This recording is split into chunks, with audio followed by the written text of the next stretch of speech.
It was a tough time for me because I enjoyed the Griffith Show so much. Don Knotts made America laugh, but his own life was filled with tears. He grew up with a violent, alcoholic father who held knives to his throat. This trauma haunted him forever. Even while winning 5 Emmys, he struggled with panic attacks so severe he could barely function. In his final years, he faced another cruel twist, going blind from macular degeneration, then dying of lung cancer. This is the story of a man who brought joy to millions and rarely found it himself. Don Knotts was born in Morgantown, West Virginia in 1924, 14 years after his next oldest sibling. His parents hadn't planned on having another child. His mother was 40, his father struggling to support the family, and they had just lost their farm. There was no money, no comfort, and no room for a new baby. Don slept on a cot in the kitchen, while his older brothers shared a room with strangers who paid rent to keep the family afloat. There was no privacy, no space of his own, just noise, stress, and the cold reminder that they were barely getting by. He was small and sickly. He wore second-hand clothes that never fit. Kids made fun of him at school. At home, things were worse. His father, William, was nearly blind, an alcoholic, and mentally ill. Most days, he lay on the sofa, unpredictable and violent. Don had to pass him just to get to the door. Sometimes, his father would threaten him with a knife. Don was terrified, every day, every moment. He once said, "I felt like a loser. I was unhappy most of the time." When he was 13, his father died of pneumonia. It was tragic, but for Don, it felt like a weight lifting off his chest. But the fear didn't end. His 3 older brothers, raised during better times, turned bitter. They drank heavily, fought often, and sometimes turned that anger on Don. They saw him as weak and useless. One brother, Shadow, was different. He joked, he teased. He brought a tiny bit of light into Don's dark world. When Shadow died from an asthma attack, Don lost the only family member who had ever made him laugh. With no one to lean on, Don turned inward. He created imaginary friends. He made up stories in his head. That's how he coped. Then he found ventriloquism. He built a dummy named Danny and started performing at churches, schools, and community events. He was only 15. It wasn't just for fun. It was an escape. It was the first time people clapped for him. Not for his brothers, not for the dummy, for him. He tried his luck in New York, but failed. So he returned home and joined West Virginia University. Then came World War II. In 1943, at 19, he was drafted. People thought he was a Marine drill instructor. That was a myth. Don wasn't made for combat. He was too skinny, too nervous.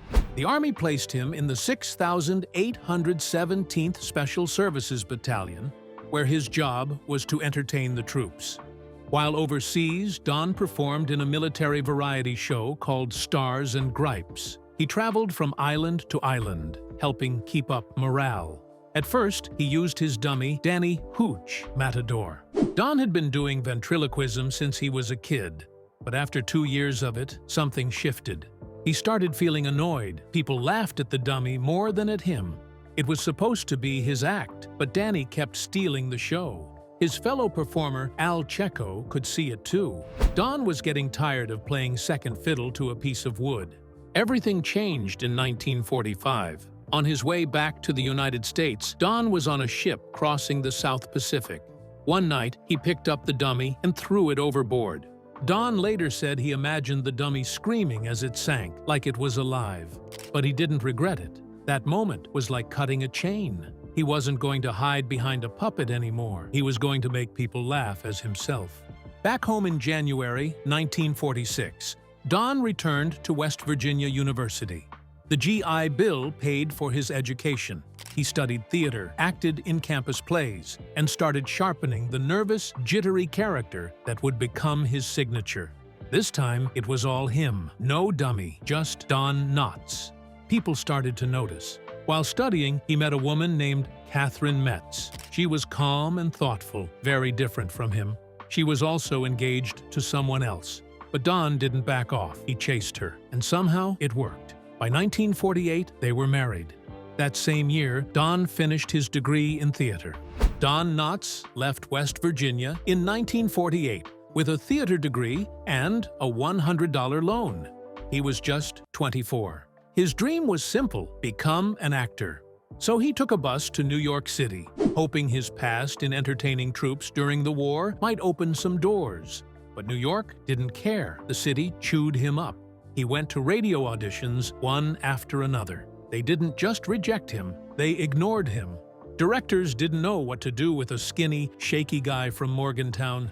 Meanwhile, he had just married Kay Metz. Bills were coming in, confidence was going out, he almost gave up. But the same Army connections that once gave him a stage in the war ended up giving him a lifeline. Slowly, he found work. It wasn't glamorous, but it was something. By 1953, he landed a role on a national TV soap called Search for Tomorrow. That changed everything. He played Wilbur Peterson, not a funny guy, a traumatized, neurotic character who couldn't even speak to anyone except his sister. Don had to dig deep into his own past, growing up poor with a mentally ill father, to bring Wilbur to life. It was heavy, but he didn't back down. He showed up for around 500 episodes in 2 years. No matter how exhausted or anxious he felt, he kept going. That role made casting directors take him seriously. It also led him to Broadway in No Time for Sergeants, and that's where he met Andy Griffith. Around the same time, in 1954, he also landed a small role on Howdy Doody, a kids' show seen by millions. That's where something clicked. He played a twitchy character named Tim Tremble. That anxious, over-the-top energy made kids laugh, and adults noticed. What started as a silly children's role turned into a test run for what would later make him a household name. He didn't just play nervous, he lived it, but he made it funny. Behind the camera, things weren't easy. Don had serious health anxiety. He believed he was sick all the time, even when doctors said he wasn't. He'd wake up convinced he had something terminal. His body reacted to his mind. Panic attacks, trembling, stomach issues. It all came from deep childhood fear. And now that fear was back, mixing with the stress of showbiz. To calm it, doctors gave him pills, mostly barbiturates and early tranquilizers. It was the 1950s. That was the norm. But soon, he needed them just to get through a scene. He was doing Search for Tomorrow and Howdy Doody at the same time. Audiences laughed, but he was crumbling inside. Some days, he forgot lines. Some days, he didn't seem like himself. Directors noticed, but they worked around it. He always pulled through when the cameras rolled. But off-screen, the drugs dulled his sharpness and made his moods harder to manage. Don Knotts was just another struggling actor until 1956, when everything changed. He joined the Steve Allen Show, and that's where his odd little character, the nervous, fidgety man, caught fire. But this wasn't just a random invention. Don once saw a man at a banquet in West Virginia who was shaking so badly he spilled water all over himself. That image stuck in his mind. Years later, it came back to him in a dream. He woke up, wrote down the routine, and turned it into comedy gold. Soon, America knew his face. From 1956 to 1959, Don kept appearing on the show. Then, in 1959, when The Tonight Show moved to Hollywood, Don moved too. The character followed him. But this wasn't his first big moment with a future legend. Back in 1955, Don was cast in a Broadway play called No Time for Sergeants. That's where he met Andy Griffith. Don had a small part, just a side character, but they clicked. Their chemistry was real, even if they didn't get much stage time together. At the time, Don had just finished his military service. During the war, he had performed for troops as a ventriloquist and comic in a show called Stars and Gripes. After the war, he got his degree and started trying to make it in show business. In 1958, Don got to be in the film version of No Time for Sergeants. He reprised his stage role alongside Andy Griffith again. This was his movie debut, and it made a difference. The movie earned over $7.6 million at the box office. Huge money for the time. On set, he and Andy talked a lot. They didn't just act, they shared ideas. Don was learning how to be funnier by not being obvious. That idea, being the nervous wreck who thinks he's in control, stuck with him. It would become his trademark. Then, out of nowhere, came the phone call that changed everything.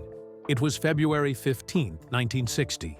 Don was at home watching TV when he saw Andy Griffith on The Danny Thomas Show playing a small-town sheriff.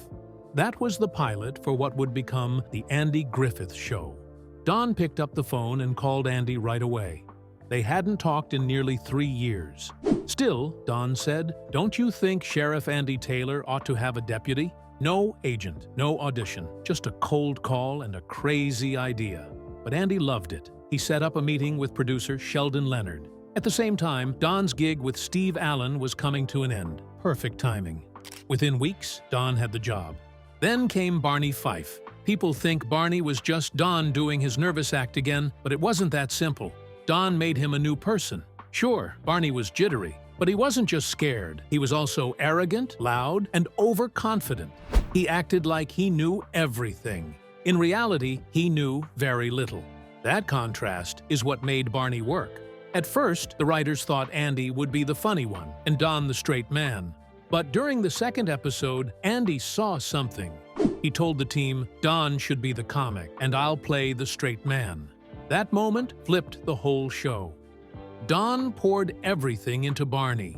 The way he talked, the way he walked, that one bullet he kept in his pocket, even the way he argued with Thelma Lou and annoyed Andy. It was all carefully done. Don turned what could have been a silly sidekick into one of the most memorable characters in TV history. The audience couldn't get enough of him, and neither could the critics. From 1961 to 1963, Don Knotts won 3 back-to-back Emmy Awards. Not for lead actor, for supporting. But honestly, he became the heart of the show. His big eyes, his wild voice, his shaking hands every time something went wrong. Every bit of it was unforgettable.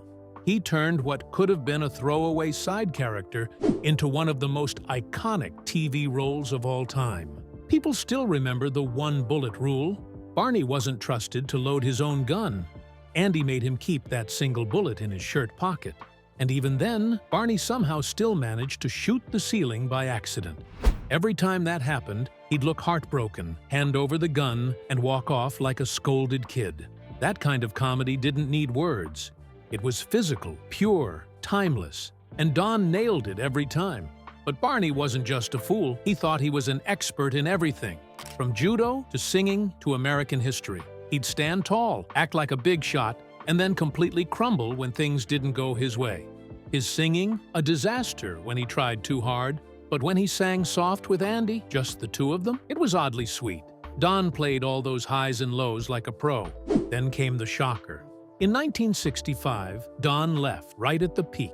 He thought the show would end after 5 seasons, because that's what Andy had told him. So Don took a movie deal with Universal. He signed for 5 films. But then, suddenly, Andy changed his mind. The show would go on.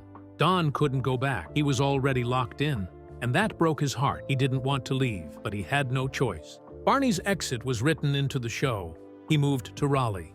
A promotion, a big city job, but fans felt the gap. Even though the series continued until 1968, many believed it was never the same without him.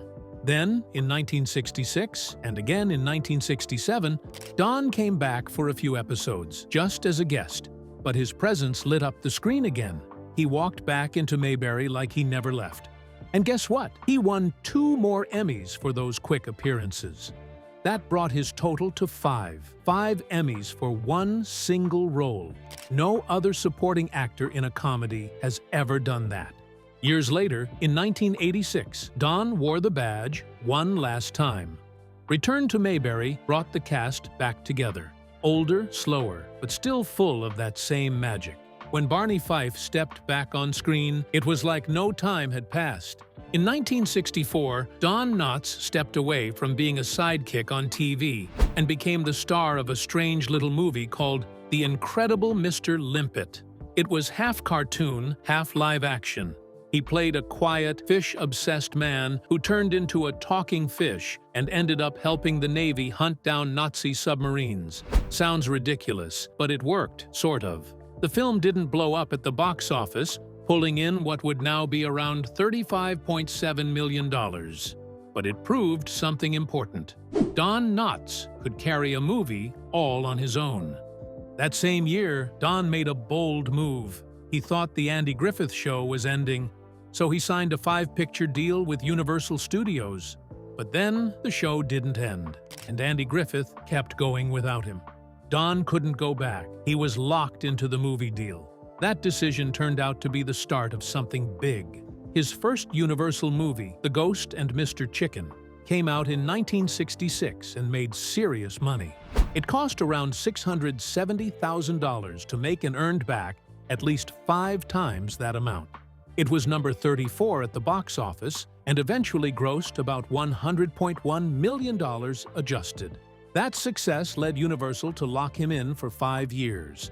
From there, Don went on a streak. In 1967, he played a man terrified of heights who somehow got dragged into the space program in The Reluctant Astronaut.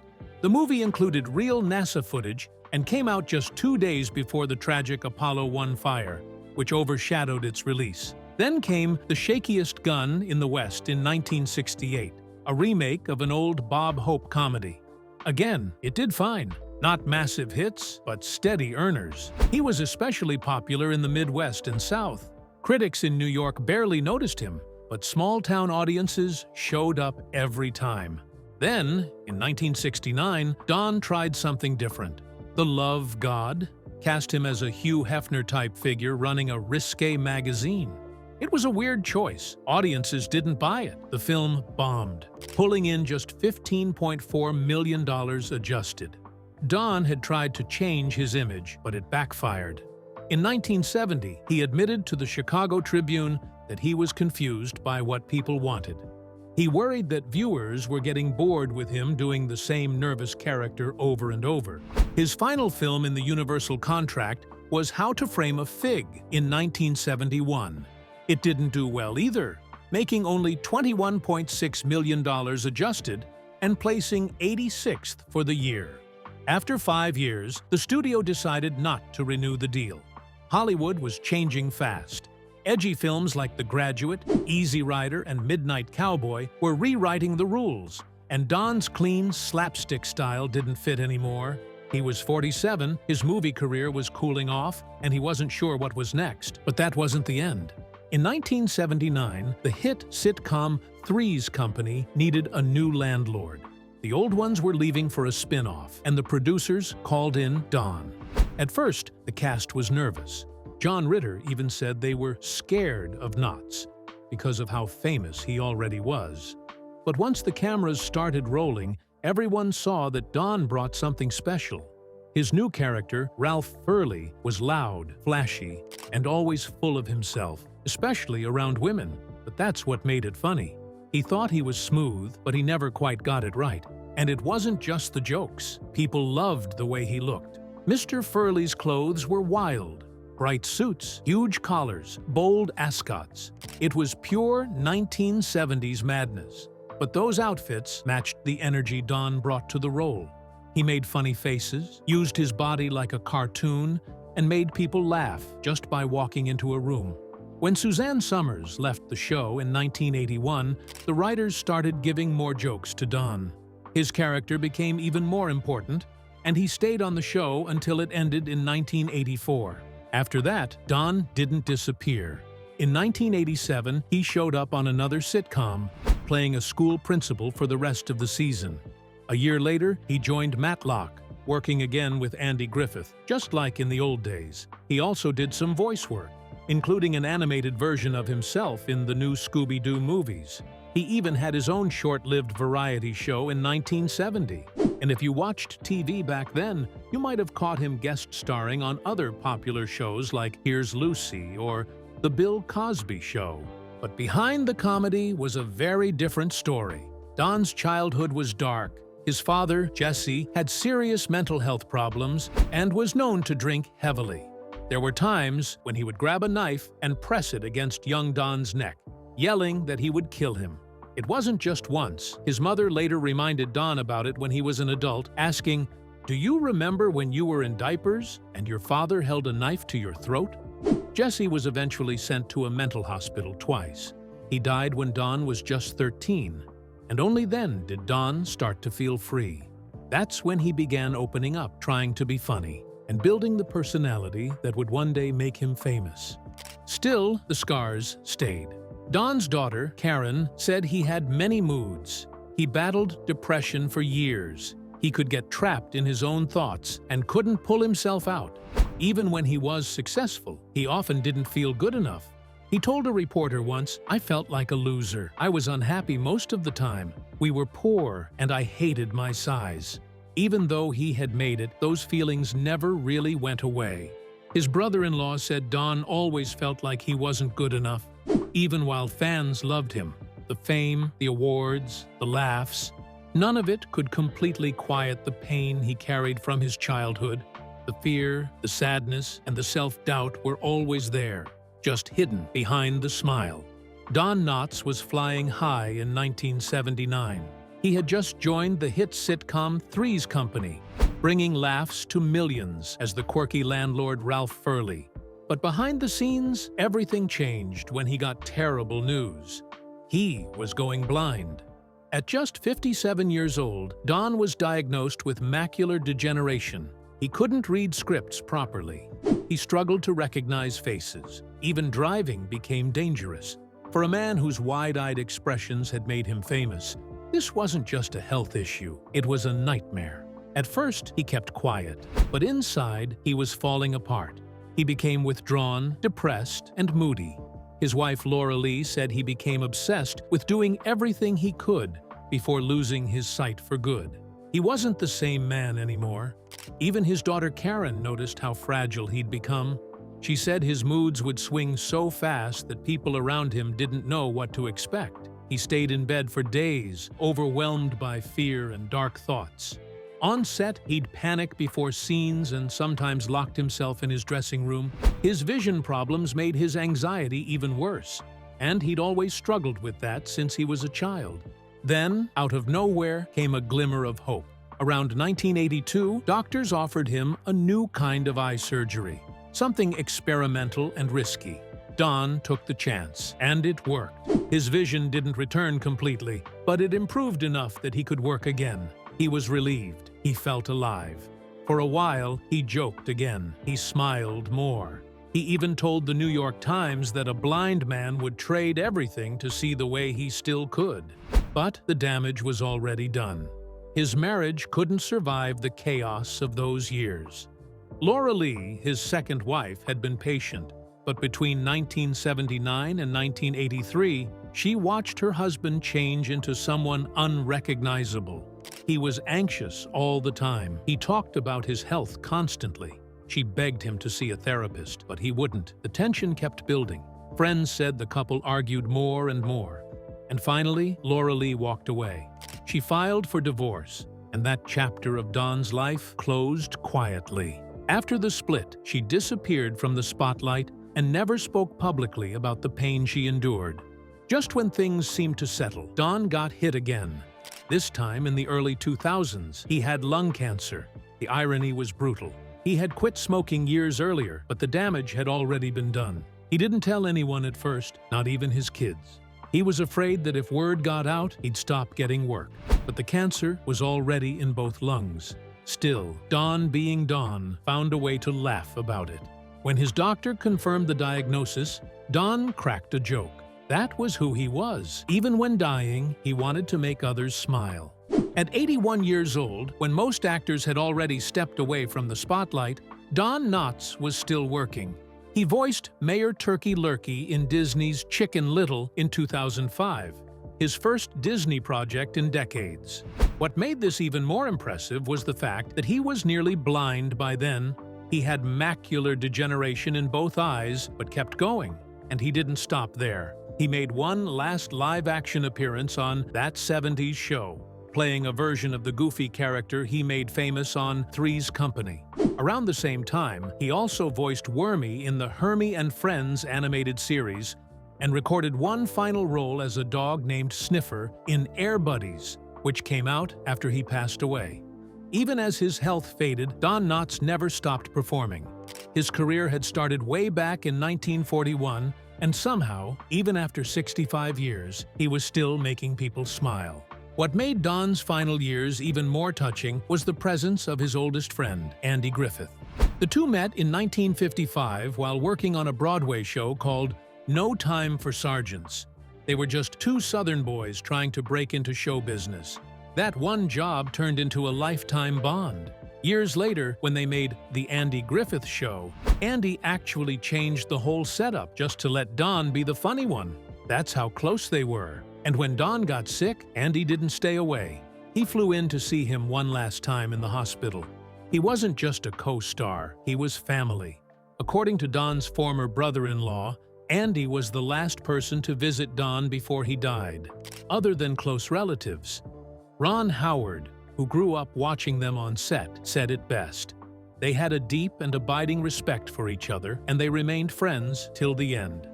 Even when Don left the show in 1965 to do movies, a decision that could have ruined any friendship, it didn't. That's how strong their connection was.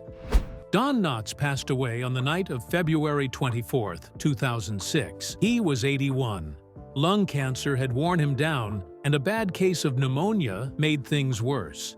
He was being treated at Cedars-Sinai in Los Angeles, where doctors did all they could, but his body couldn't fight anymore. Andy Griffith had just visited him, so had his family. Just like that, one of America's most beloved comedians was gone. Don had been through a lot in life. Born in West Virginia, raised during the Great Depression, served in World War II, but he still found a way to make the world laugh. When news of his death broke, tributes poured in. Newspapers ran stories about his career. Hollywood stars shared memories. Fans remembered their favorite scenes. His funeral was private, but the emotion was deep. Andy Griffith gave a heartfelt eulogy that left everyone in tears. Don was buried at Westwood Village Memorial Park in Los Angeles, next to other Hollywood legends. But to everyone who watched him over the years, he wasn't just a star, he was family. And even in death, Don Knotts never stopped making people smile.